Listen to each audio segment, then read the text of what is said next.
hotspot for human smugglers, with Sierra Vista being the epicenter. Thanks to a $108,000 grant from the Border Security Grant Fund, the police department there is getting some new tools to help in the fight. 13 News reporter Emily Miranda shows us what that new equipment is and how it will benefit the community.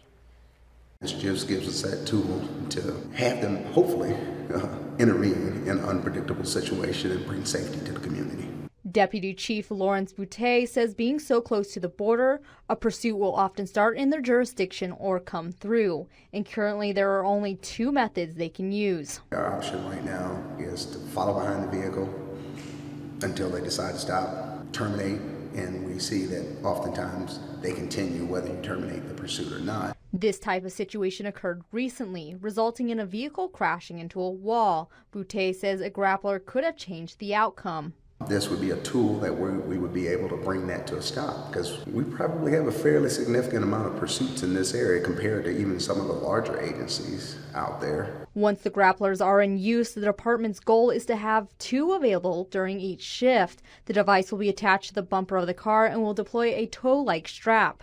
And you actually drive it underneath the wheel of the car. It wraps around the axle, the tire, and brings that car to a stop. And the car is tethered to the police vehicle that deployed that item. Boutte says this device is essential for keeping officers, the community, and those in the car safe. And oftentimes these have to do with illegal immigration.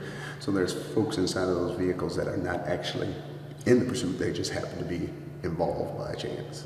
The new radios will be used to fill a service gap, as some cars do not have them inside. This will make it easier for officers in a pursuit. Yes, all officers have their portable radio, but when you're in your vehicle, especially in conjunction with the grapplers, when you're pursuing the vehicles, very difficult to reach up there. It's much easier with a radio monitor inside the vehicle. Boutte is hoping the equipment can be put to use by the start of 2024. Officers will have to go through training before they can operate the grapplers.